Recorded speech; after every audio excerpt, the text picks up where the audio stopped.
నేను కథ కంప్లీట్ చేస్తాను. అయిపోయింది, అందరూ వెళ్ళి హాస్పిటల్కి వెళ్ళిపోమన్నారు, సేఫ్టీ ఆఫీసర్ వెళ్ళారు, అది ఇది.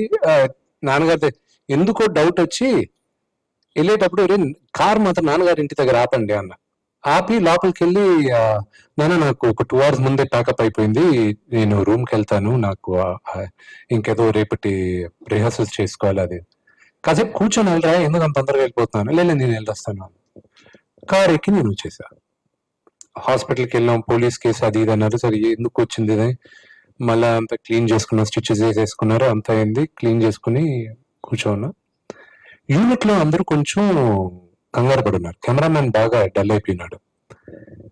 So just to give them confidence నేనేం చేశాను, బ్యాండేజ్ చేసుకుని స్టిచెస్ వేసేసుకుని దట్స్ ఇట్ అనేసి భోజనానికి, know where I'm all perfectly fine, అందరం భోజనానికి వెళ్దాం, రేపు morning I'm coming back to shooting at 7 o'clock అని చెప్పి మేము ఒక 15-20 మందిని తీసుకెళ్లి ఫుడ్ తినేసిన తర్వాత, నా పక్కన మా ఎగ్జిక్యూటివ్ ప్రొడ్యూసర్, నా బెస్ట్ ఫ్రెండ్ విజయ్, వాడికి ఫోన్, రాత్రి 10 అయింది, ఆ టైంకి నాన్నగారు చేయరు.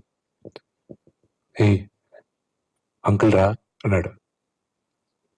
నాకు ఇదేదో తేడాగా ఉందని ఫోన్ తీసి, నానా మీరందరూ అంతా పెద్దోళ్ళు అయిపోయారా మీరందరూ అన్నాడు.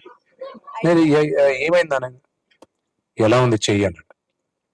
నేను చెయ్యి బానే ఉందనే, ఏం తగలనా, చిన్నవి నాన్న, రేపు మార్నింగ్ మీ లొకేషన్కి వస్తాను, మీరు చూడండి నాన్న, ఏం లేదు నాన్న. ఇంకా ఆయన నన్ను తిట్టకుండా ఆయన కొంచెం అలిగి ఫోన్ కట్ చేశాడు. ఇంకా నాకు ఎవరు చెప్పారు, నాకు తెలియాలి ఎవరు చెప్పారు, అసలు నాన్నకి ఎవరు చెప్పారు, అది ఇదని. అంటే 8 దాకా రఘువన్ ఓపిక పెట్టాడు, 8 తర్వాత జనం ఎవరికి లెక్క చేయడు అని అర్థమయ్యే వాళ్ళకి అర్థం అవుతాయి. అన్న 9:30కి 9:40కి నాన్నకు ఫోన్ చేసి, అంకుల్ విష్ణుకి ఏం కాదా, బాగున్నాడు అంకుల్ అని. విష్ణుకి ఏం కాదా, ఏది చెప్పు అని. అంకుల్ ఇలా జరిగింది అంకుల్ అని ఏం చేశాడు అన్న. ఇంకంతే, మరుసటి రోజు 7 గంటలకి ఐ హ్యాడ్ టు గో, లేకపోతే అక్కడ 600 మంది వెయిటింగ్ అంతా ఉండింది.